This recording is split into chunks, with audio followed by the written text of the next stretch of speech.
Welcome to knowledge treasure hunters. हम recent की series को कर रहे थे जिसमें हमने संगम पीरियड को कंप्लीट किया था और आज हम कंप्लीट करने वाले हैं गुप्ता पीरियड को। चलो तो गाइस हम गुप्ता पीरियड को स्टार्ट करते हैं। गुप्ता पीरियड का जो पीरियड है that is 319 AD to 540 AD। काफ़ी लंबा समय है और इस समय को हम गोल्डन पीरियड बोलते हैं। ठीक है, तो Gupta period, G for Gupta, G for golden period. ये कई बार क्वेश्चन आ चुका है, which period is known as golden period, so you have to answer that Gupta period is known as golden period.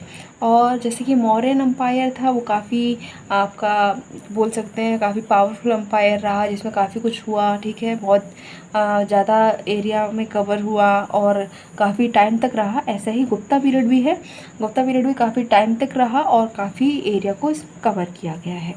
तो in the 4th century AD a new dynasty, 4th century में एक नई डायनेस्टी जो है गुप्ताज मगध में पावर में आए थे।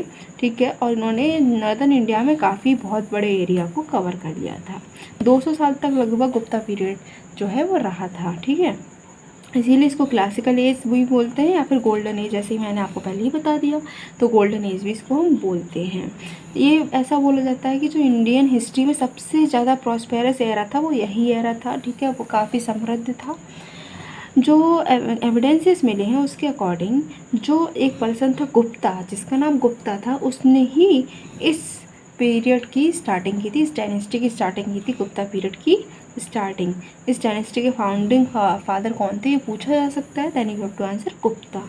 काफ़ी इजी है, गुप्ता पीरियड एंड गुप्ता। ठीक है, फिर उन्होंने सिंपल टाइटल महाराजा का यूज़ किया गया। फिर गुप्ता को उनके बेटे ने घटोत्कच जो थे उन्होंने सक्सीड किया। गुप्ता के बाद जो राजा बने वो कौन थे, घटोत्कच। ठीक है, इन्होंने भी टाइटल मिल गया इनको महाराजा का। फिर ये आपको ये रूलर्स के नाम दे रखे हैं जो कि याद करने नहीं, क्योंकि आगे हम उन्हीं के बारे में पढ़ने वाले हैं। ठीक है, जैसे कि पहले जो बात करते हैं वो बात करते हैं चंद्रगुप्त फर्स्ट की। ठीक है, ये चंद्रगुप्त मौर्य नहीं है, ये चंद्रगुप्त फर्स्ट है, गुप्ता डायनेस्टी के। ठीक, ये पहले गुप्ता रूलर थे जिन्होंने महाराजा टाइटल नहीं लिया, जिन्होंने महाराजा धीराजा ये टाइटल लिया था अपने लिए। ठीक है, ही स्ट्रेंथन हिज किंगडम, उन्होंने अपना जो किंगडम है वो कैसे बढ़ाया था, शादियाँ कर करके।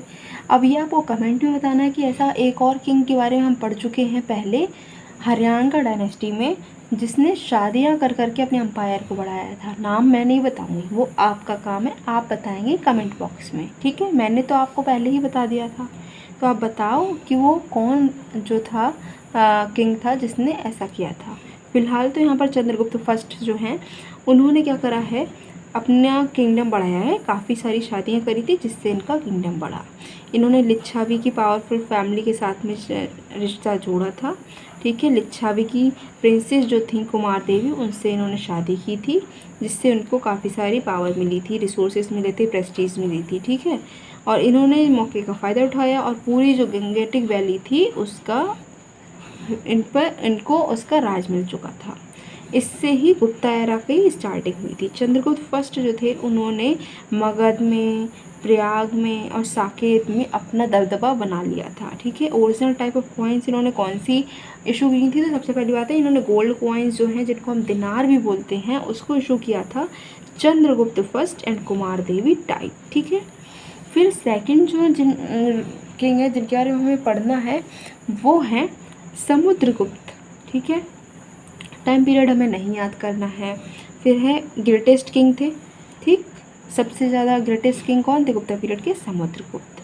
मोस्ट डिटेल्ड ऑथेंटिक रिकॉर्ड इनकी जो रेन का है वो प्रयागराज प्रशस्ति जो है उसमें इनके बारे में लिखा गया है। और पोइट जो हैं हरिसेन, उन्होंने समुद्रगुप्त के बारे में प्रयागराज की प्रशस्ति में लिखा हुआ है। प्रयागराज प्रशस्ति में बताया गया कि वो ग्रेट कॉन्क्रोरर थे।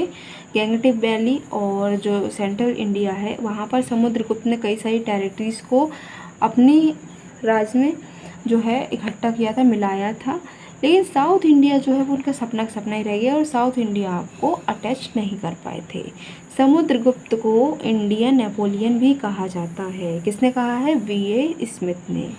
The reference to his dominion over Java, इनकी डोमिनियन कहाँ थी, कहाँ इन्होंने दबदबा अपना बना कर रखा था, जावा में, सुमात्रा में और मलाया आइलैंड्स में भी इन्होंने बना रखा था क्योंकि इनके पास एक नेवी भी थी। ठीक, ये जो है कैसे, फिर इनकी जो है डेथ हो गई, ठीक। तब कुछ when he died his mighty empire जो है कुशान वेस्ट में प्रोविंस में और डेक्कन में जो था, जब ये मरे तब इनके यही समझ लो कि ये वेस्ट तक पहुंच चुके थे, अफगानिस्तान तक पहुंच चुके थे, और इनका जो एम्पायर था, और इधर सदर्न महाराष्ट्र तक इनका एम्पायर फैला हुआ था। ग्रेटेस्ट अचीवमेंट जो है वो क्या थी कि इन्होंने पॉलिटिकली पूरी इंडिया को यूनिफाई करा था, ठीक है, ज़्यादातर पार्ट यूनिफाई किया था। अब हमें ये इंपॉर्टेंट चीज़ आ जाती है, जैसे कि कई सारे टाइटल्स मिले थे, जैसे कि कवि राजा, क्योंकि ये काफ़ी अच्छे पोइट थे।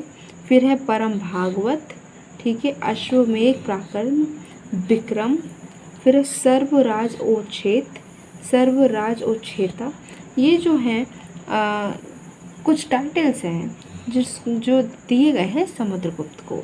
कौन से इन्होंने गोल्ड कॉइन से इशू किए थे, अब ये देख लेते हैं। तो गरुड़ टाइप, धनुर्धारी टाइप, एक्स टाइप, फिर अश्वमेध टाइप, व्याघ्रणानी टाइप एंड वीणावादन टाइप।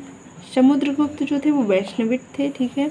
ये आपको डिटेल में आर्ट एंड कल्चर में पढ़ने को मिलेगा वैष्णवित क्या होते हैं, ठीक है। एक या फिर आप जब भक्ति मूवमेंट हम पढ़ेंगे तब भी हम इसको देखेंगे। अकॉर्डिंग टू चाइनीज़ राइटर जो है बांग हुन से, उन्होंने बोला कि मेघवर्ण जो है श्रीलंका का किंग, उन्होंने अपनी एम्बेसी समुद्रगुप्त के पास भेजी थी, जिससे कि वो मोनेस्ट्री बना सके बोध गया में, इसकी परमिशन लेने के लिए।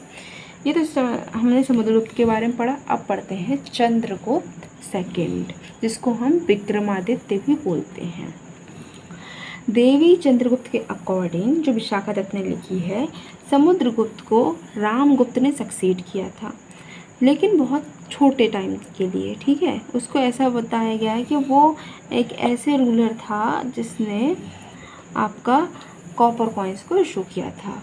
रामगुप्त जो है एक कावर्ड था, इम्पोर्टेंट किंग था। उसने अपनी क्वीन जो है ध्रुव देवी, उनको सरेंडर कर दिया था एक साक इन्वेडर के लिए। जो चंद्रगुप्त सेकंड है, यंगर जो ब्रदर थे किसके, रामगुप्त के, उन्होंने कहा कि मैं बदला लूँगा और अपनी जो उनकी जो भाभी हैं उनको लेकर आऊँगा, ऐसा उन्होंने कहा। वो उन्होंने रामगुप्त को मारा, पहले तो अपने भाई को ही मारा, फिर जाकर जो दुश्मन था उसको हराया, और जो उनकी भाभी थी, ठीक है, जिनको उन्होंने जो ध्रुव देवी थी जिनको रामगुप्त ने सरेंडर कर दिया था, उनके साथ में इन्होंने शादी कर ली थी। किसने शादी करी थी, चंद्रगुप्त सेकंड ने। फिर चंद्रगुप्त सेकंड जो है फिर वो राजा भी बन गए थे, ठीक है।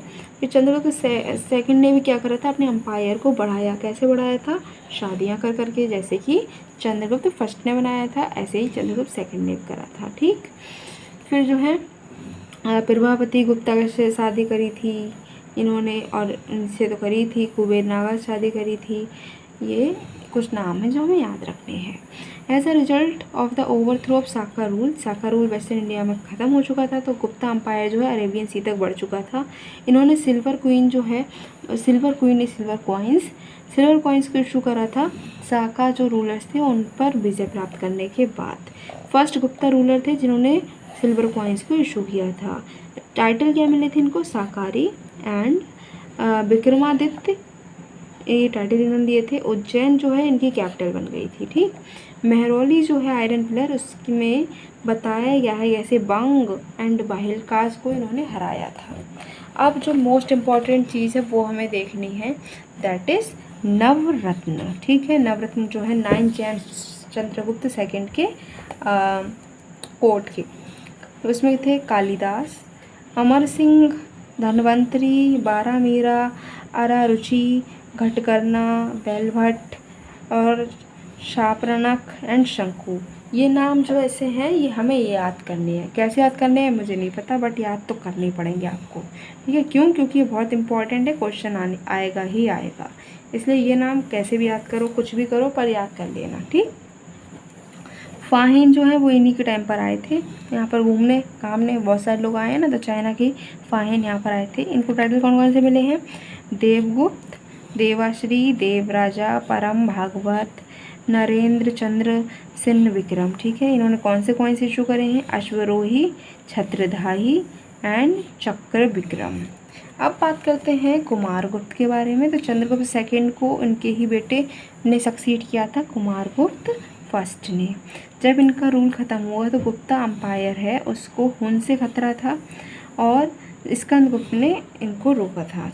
तो कुमार गुप्त थे वो कार्तिकेय की पूजा करते थे, भगवान जो कार्तिकेय हैं उनकी पूजा करते थे। उन्होंने नालंदा महाविहार को फाउंड किया था। ये क्वेश्चन आ सकता है, who has founded the Nalanda Mahavihara, then you have to answer that Chandragupta second has founded Nalanda Mahavihara, और you can say not Chandragupta, Kumaragupta first. इनको टाइटल मिले हैं महेंद्र द्वितीय, महेंद्र सिंह, अश्वमेघ महेंद्र। ठीक है, कौन से क्वाइंस को इन्होंने इशू किया था, तो खड्गाधारी, गजरोही सिंह, निहंत, खांग निहंत और कार्तिकेय टाइप। ठीक है, ये हमें याद रखने हैं। क्वेश्चन कैसे आएगा कि Kartikeya type coins was issued by which ruler, then you have to answer Kumaragupta first. ठीक है, अब हम पढ़ते हैं स्कंदगुप्त के बारे में। स्कंदगुप्त लास्ट ग्रेट रूलर थे गुप्ता डायनेस्टी के। उनके जब रूल था उस टाइम पर गुप्ता अम्पायर पर हुन्स ने क्या करा था, हुन्स ने इन्वेड कर दिया था, आक्रमण कर दिया था। लेकिन इसने क्या करा था, स्कंदगुप्त ने हुन्स को हरा दिया, और जब हुन्स को हरा दिया तब इन्होंने खुद को एक टाइटल ले लिया विक्रमादित्य का। ठीक है, अब जो है लेकिन बार बार हुन्स जो है उनका अटैक होता रहा, जिससे कि इनका अम्पायर वीक हो गया और इकोनॉमी भी वीक होने लगी थी। गोल्ड कॉइनेज जो थे अब वो बस नाम के ही रह गए थे। टाइटल्स क्या क्या मिले हैं, विक्रमादित्य, कर्मादित्य, परम भागवत, सर्गोपामा और देवराज। ये कुछ टाइटल्स हैं जो स्कंदगुप्त को मिले हैं। अब यहाँ पर हमें मिल रही है एक टेबल जो कि हमें नहीं याद करनी है। ठीक है, बात करते हैं एडमिनिस्ट्रेशन के बारे में। तो सेंट्रलाइज कंट्रोल फुली नहीं था, जैसे मौर्यन के टाइम पर काफ़ी टाइट कंट्रोल रहता था, इतना टाइट कंट्रोल इनके टाइम पर नहीं था, सेंट्रलाइजेशन इतना ज़्यादा नहीं था। फिर है गुप्ता एडमिनिस्ट्रेशन जो था हाईली डिसेंट्रलाइज था। जो डिसेंट्रलाइजेशन ऑफ पावर हम आज देखते हैं वो इन टाइम पर भी था। ठीक है, फिर है नेटवर्क था सेल्फ गवर्निंग बॉडीज़ का, ट्राइब्स का, किंगडम्स का था जो खुद को गवर्न कर रहे थे लेकिन रिप्रेजेंटेटिव थे इम्पीरियल पावर के। गुप्ता किंग जो हैं इन्होंने टाइटल्स काफ़ी सारे यूज़ करे हैं। फिर जो है प्रैक्टिस है क्राउन प्रिंस को यूज़ करने की, वो क्राउन प्रिंस जो थे वो बनाने की प्रैक्टिस रोक की गई। गुप्ता किंग्स जो थे उनको काउंसिल ऑफ मिनिस्टर्स हेल्प करती थी। ठीक है, फिर है हाई ऑफिसर जो थे वो कुमार मात्य एंड साध्वी विग्राहिका जो हैं वो स्पेशल नोटिस लेते थे इनका। फिर कुमार मात्य जो हैं वो चीफ कैडरे थे recruiting high officials under Gupta. फिर मंत्री, सेनापति, महादंड नायक, ये सब लोग भी होते थे इनके कोर्ट में। ठीक, फिर नेक्स्ट इज आपका ऑफिस ऑफ सांध्य विग्राहिका। जो सांध्य विग्राहिका का ऑफिस है वो समुद्रगुप्त के टाइम पर आया था, जिसको Harisena whose amatya Harisena held this title. ठीक है, फिर अदर इम्पोर्टेंट ऑफिसर कौन थे, तो महाप्रतिहारी, डांडापाशिका, विनायस तिथि स्थापक, महापिलुपति, महेश बापति, ये जो है इम्पॉर्टेंट ऑफिशियल इनके टाइम के थे। इम्पॉर्टेंट भुक्ति जो है प्रोविंसेस क्या क्या थी, तो ये हमें देखना है। इनके प्रोविंस जो थे उनको हम भोग या भुक्ति बोलते हैं। हेड इनके भोगपति होते थे। विषय उसको विषयपति बोलते हैं। सिटी को नगर बोलते थे, नगरपति। ग्राम विलेज तो ग्रामिका। ठीक है, अब एडमिनिस्ट्रेशन जो सिटी का है वो किसके हाथ में था, काउंसिल के हाथ में था सिटी का एडमिनिस्ट्रेशन, जिसमें एक प्रेसिडेंट होते थे वो सिटी की सारी देखभाल करते थे। ठीक है, फिर है मौर्यन के टाइम पर जो सिटी कमेटी होती थी उसको अपॉइंट किया जाता था, लेकिन यहाँ पर जो है गुप्ता के टाइम पर जो आपका सिटी कमेटी की जगह पर लोकल रिप्रेजेंटेटिव्स होते थे वो अपॉइंट करते थे। डिसेंट्रलाइजेशन जो था शुरू हो चुका था, ये हमने देख ही लिया है। फिर है it was during the Gupta ruler कि विलेज हेडमैन जो थे ज़्यादा इंपॉर्टेंट हो। पहले क्या होता था कि विलेज हेडमैन को ज़्यादा इंपॉर्टेंट रोल नहीं दिया जाता था, लेकिन अब वो काफ़ी इम्पोर्टेंट माने जाने लगे। ये जो है ड्यूरिंग द गुप्ता रूलर जो है ब्लेज हेडमैन हो गए इंपॉर्टेंट। गुप्ता मिलिट्री ऑर्गेनाइजेशन जो था फीडल था, मिलिट्री कैसी थी, फीडल थी।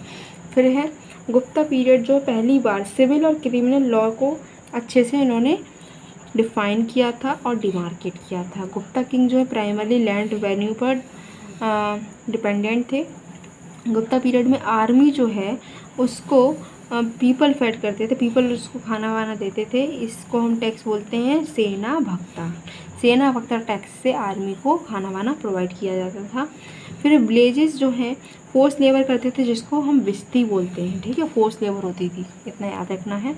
गुप्ता पीरियड जो है उसमें एक्सेस ऑफ लैंड ग्रांट्स, बहुत सारे लैंड ग्रांट्स भी दिए गए हैं, ये हमें याद रखना है। Next is society. अब हमें क्या करना है, सोसाइटी के बारे में पढ़ना है। तो जो सोसाइटी है 3 फैक्टर पर डिपेंड है। जो लार्ज में फॉरेनर्स जो हैं वो इंडियन सोसाइटी में आ गए थे और उनको क्षत्रिय बोला जाने लगा। फिर जो लार्ज एब्जॉर्प्शन ट्राइबल पीपल का था वो ब्राह्मणिकल सोसाइटी में एब्जॉर्ब हो गए, और जो ट्राइब्स थे वो शूद्र वर्ण में भी एब्जॉर्ब हुए थे, ठीक, ये उस टाइम पर था। फिर जो सोशल पोजीशन थी शूद्र की वो इम्प्रूव हो गई थी। अब यहाँ पर क्या अच्छी बात है कि जो सोशल पोजीशन शूद्र की वो इम्प्रूव हो गई थी, साथ ही साथ में वो अपुराण एपिक जो हैं और कृष्ण की पूजा कर सकते थे। अपुराण एपिक रामायण महाभारत ये भी पढ़ सकते थे और सुन सकते थे। फ्रॉम अराउंड थर्ड सेंचुरी के आसपास क्या हुआ, अनटचेबिलिटी जो है बहुत बढ़ गई थी। अनटचेबिलिटी क्या हो गई थी, बढ़ गई थी। कात्यायन जो है एक स्मृति राइटर्स थे, उन्होंने बताया कि अप्रस्त मीन्स क्या है कि वो अनटचेबल है। पोजीशन भीमन की और क्या बोलते हैं इसको, डिटेरियोरेटेड हो गई थी, मतलब कि और ख़राब हो गई थी, ठीक। पॉलीगैमी बहुत ज़्यादा होने लगी थी। पॉलीगैमी का मतलब क्या होता है कि एक जो हस्बैंड है और उसकी कई सारी वाइफ्स हैं, ठीक है, वो बहुत ज़्यादा कॉमन हो गया था। अर्ली मैरिज होने लगी थी प्री प्यूबर्टी के टाइम पे, मतलब गर्ल्स मैच्योर नहीं हो पाती थी, उससे पहले उनकी शादी हो जाती थी। सती प्रथा भी इस टाइम पर आ चुकी थी। वीमन को राइट टू प्रॉपर्टी नहीं था, सिर्फ उन्हें स्त्री धन मिलता था, जो उनकी शादी मिलता था बस वही उनका प्रॉपर्टी रहती थी, बाकी कुछ भी किसी प्रॉपर्टी पर वीमन का कोई हक नहीं रहता था। वैष्णविज्म पॉपुलर हो गया था। गॉड जो थे अब उनको यूनियंस के साथ में जोड़ने लगे, जैसे लक्ष्मी हैं तो विष्णु लक्ष्मी, पार्वती हैं तो शिव के साथ में जोड़ा जाने लगा। फिर है यहाँ पर वज्रयानिज्म भी आने लगा था, ठीक है। फिर आइडल वर्शिप बहुत कॉमन था, मूर्ति की पूजा होती थी। अब बात करते हैं इकोनॉमी की। तो बहुत सारे स्कॉलर्स हैं जिन्होंने कहा कि जो स्टेट है उसका एक्सक्लूसिव ओनर जो था लैंड का वो स्टेट था, मतलब कि राजा थे। मोस्ट डिसिसिव आर्गूमेंट क्या कहा गया है कि जो स्टेट ओनरशिप है वो इसमें काफ़ी अभी भी आपका डिबेट होती रहती है। इकोनॉमिक स्टैंड पॉइंट से जो लैंड है गुप्ता पीरियड में उसको 5 ग्रुप में बांटा गया है। क्षेत्र भूमि यानी कि कल्टीवेबल लैंड है, जहाँ पर आप कल्टीवेशन कर सकते हैं, खेती कर सकते हैं। फिर खिला बेस लैंड है। वास्तु भूमि जो है वहाँ पर रह सकते हैं। चरगा भूमि जहाँ पर आप जो है अपने जानवरों को चरवा सकते हैं। एंड अपराहता भूमि जो फॉरेस्ट लैंड है। गुप्ता पीरियड जो है लैंड सर्वे गुप्ता पीरियड में हुआ है। फिर एक ऑफिसर है जिसको पुष्टपाला बोला जाता है, वो लैंड ट्रांजेक्शन्स को देखता है। गुप्ता ने largest number of gold coins को इशू किया है। गोल्ड कंटेंट के बारे में बात करिए तो इतना प्योर नहीं था जितना कुषाण का था, लेकिन इन्होंने सबसे ज़्यादा इशू करा है गोल्ड कॉइन्स को, कुषाण से भी ज़्यादा, ठीक है। फिर जो है गोल्ड कॉइन्स को इशू किया, साथ साथ सिल्वर कॉइन्स को भी इशू किया गया है, ठीक। फिर गुप्ता कॉपर कॉइन्स जो हैं वो काफ़ी कम हैं अगर कुषाण की बात की जाए तो, ठीक। गुप्ता पीरियड जो है वो काफ़ी लॉन्ग डिस्टेंस ट्रेड होने लगा था, वो उसमें कमी देखी गई गुप्ता पीरियड के टाइम पर। फिर ट्रेड जो है रोमन एम्पायर का वो भी कम होता गया। मर्चेंट जो हैं हैवली ट्रेड करने लगे साउथ ईस्टर्न ट्रेड करने लगे कंट्रीज से। फिर है कल्चर। अब देखते हैं कल्चर के बारे में। तो यहाँ पर रॉक कट केव्स बनी है, जैसे कि अजंता एलोरा की केव्स बनी है, बाघ की केव्स बनी है। स्ट्रक्चरल टेम्पल्स बने हैं, जैसे दशावतार टेम्पल बना है देवगढ़ में, ओल्डेस्ट है और बेस्ट है। शिव टेम्पल बनाया है पूमरा में। फिर है विष्णु एंड कंकाली टेम्पल बना है, पार्वती टेम्पल बना है ननचाना कुतवा में, शिव टेम्पल बना है कोहा में, कृष्ण ब्रिक टेम्पल बना है भीतर गाँव में, कानपुर में है यूपी में। फिर लक्ष्मण टेम्पल बना है सिरपुर में, विष्णु टेम्पल बना है, 12 टेम्पल बना है ईरान में। अब स्तूप की बात करें तो मीरपुर खास में ये स्तूप बनी है, धामेक में स्तूप बनी है, रत्नागिरी में स्तूप बनी है। और जितने भी ये आपके बने हैं टेम्पल्स वो नागर स्टाइल में है, इतना याद रखना है। दशावतार टेम्पल जो है अभी भी रह गया है। बाकी कुछ ऐसे टेम्पल हैं जो ख़त्म हो चुके हैं, लेकिन दशावतार टेम्पल अभी भी रह गया है। गांधा स्कल्पचर्स में कहाँ देखने को मिलेंगे? बनारस में, पाटलिपुत्र में, मथुरा में। फर्स्ट टाइम ऐसा हुआ था कि विष्णु और शिव की इमेजेस का भी यूज़ होने लगा था, ठीक है। फिर बेस्ट स्पेसिमेन जो स्पेसिस है बुद्धा का, वो सीटेड है, बुद्धा बैठे हैं सारनाथ में, ऐसी जो है इमेजेस का यूज़ होने लगा था। फिर बारहा जो हैं उनकी उदयगिरी में उनकी जो फ़ोटो है, उनकी इमेज है, उसको कार्व किया गया था। पेंटिंग है बाग में और अजंता में, पेंटिंग भी उस टाइम पर काफ़ी फ्लरिश हुई थी। अब गाइस यहाँ पर दे रखा है कि गुप्ता पीरियड है जिसको हम गोल्डन एज मानते हैं, तो क्या वो सच में गोल्डन एज है या फिर ऐसे ही बोला जा रहा है झूठ मूठ का? तो देखते हैं। तो कुछ लोग हैं वो कहते हैं हाँ गोल्डन एज है, कुछ लोग कहते हैं नहीं ये सब झूठ है। तो देखते हैं, जो लोग कह रहे हैं कि हाँ गोल्डन एज है तो ऐसा वो क्यों कह रहे हैं। तो उन्होंने कहा कि पॉलिटिकल यूनिट जो हैं, फॉरेन रूल जो है वो कम्प्लीटली हट चुका था, इंडियन रूल था, पीस था, प्रॉस्पेरिटी था। दूसरी है कि गवर्नमेंट जो है वो काफ़ी अच्छा था, बहुत अच्छे से उन्होंने गवर्न किया था, ठीक है। फिर है हिंदुज़म का रिवाइवल हुआ था, लेकिन टॉलरेंस और अदर रिलीजन्स के लिए संस्कृत का यूज़ हुआ था। फिर है कालिदास वगैरह थे, कालिदास, अमर सिन्हा, धन्वंतरी, ये काफ़ी महान लोग हैं, आर्यभट्ट ये इसी टाइम पर थे, इसीलिए गोल्डन एज बताया गया है। अगेंस्ट क्यों कहा गया है? क्योंकि बहुत ज़्यादा फ्यूडरेटरीज थे, लार्ज सेंट्रल आर्मी नहीं थी, फिर फ्यूडल एलिमेंट से बंटवारा हो चुका था, उनका डेवलपमेंट हो गया था, फिर ट्रेड एंड गिल्ड्स कम होते गए थे, अर्बन सेंटर्स कम होते गए थे, वर्ण डिस्टिंक्शन ज़्यादा बढ़ गई थी और वीमन का स्टेटस भी कम हो गया था। सो गाइस इसी के साथ में गुप्ता पीरियड भी हमारा कंप्लीट हुआ है और आज हमने गुप्ता पीरियड को कंप्लीट किया है। नेक्स्ट वीडियो में हम पोस्ट गुप्ता पीरियड को देखेंगे या फिर हम कह सकते हैं वर्धन डायनेस्टी को देखेंगे। सो गाइस अगर आपको कुछ भी समझ में आया है, ये वीडियो अच्छी लगी है, तो आप इस वीडियो को लाइक कीजिए, शेयर कीजिए एंड सब्सक्राइब कीजिए। सब्सक्राइब करने से होगा क्या, आपको नोटिफिकेशन मिल जाएगी, आपको वेट नहीं करना पड़ेगा, बार बार चैनल को खोल के नहीं देखना पड़ेगा कि क्या नई वीडियो आई है कि नहीं आई है। जैसे ही नई वीडियो आएगी आपके पास नोटिफिकेशन आ जाएगा, जिससे आपका टाइम भी सेव होगा। सो गाइस मिलते हैं नेक्स्ट वीडियो में। Till then keep your knowledge treasure hunting on.